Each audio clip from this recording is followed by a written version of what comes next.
हर कोई इस तरह से क्यों कुछ नहीं कहता कि दुनिया के सबसे बड़े दहशत ग्रोह शैतान बुजुर्ग ने ईरान के ऊपर जो हमला किया है उसको तकरीबन 50 से ज्यादा दिन गुजर चुके हैं, लेकिन आया आप इस चीज को समझते हैं कि इस हमले का मतलब क्या है? सबसे बड़े दहशतगर्द ने जब एक मुल्क के ऊपर हमला किया हो तो इसका क्या मतलब होता है? साबका तजर्बात की बिना पर अगर आप इस चीज को देखिए तो जब इसने इराक के ऊपर हमला किया था तो इराक में लोगों के घरों में जाके बहाने बहाने से लोगों के घरों में जाते थे, वहां के मर्दों को कत्ल करते थे, वहां की इज्जत नामूस को पामाल करते थे, वहां के जो बुनियादी सोर्सेज से उनके ऊपर कब्जा कर लिया हुआ था।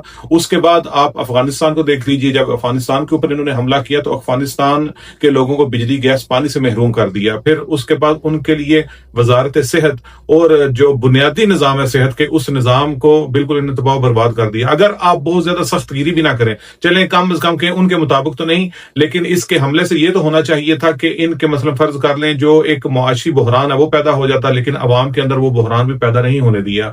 उसके बाद इनका बैंकिंग का निजाम ही वो ही तबाह हो जाता, लेकिन वो भी नहीं हुआ और लोगों की जिंदगी आम रोजमर्रा की जिंदगी की तरह से ही चलती रही।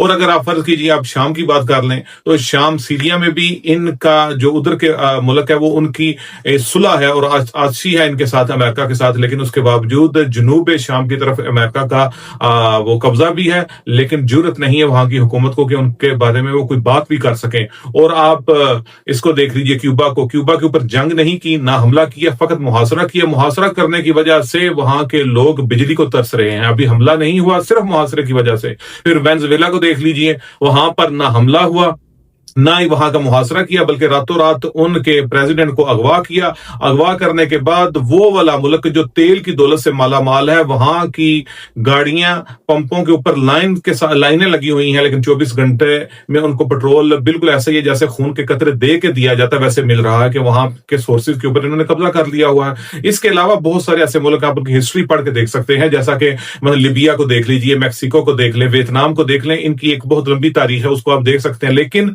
इन हमलों के बावजूद जमहूरियत इस्लामी ईरान अपनी जगह पर इस वक्त क्यों खड़ा है? ये वली फकीह की हुकूमत का नतीजा है, क्योंकि उनका ये एतकाद है कि हमें फकत और फकत खुदा की जात के ऊपर तवक्कुल करना है। इस हमले के बावजूद जिसमें 50 से ज्यादा का अरसा गुजर चुका है।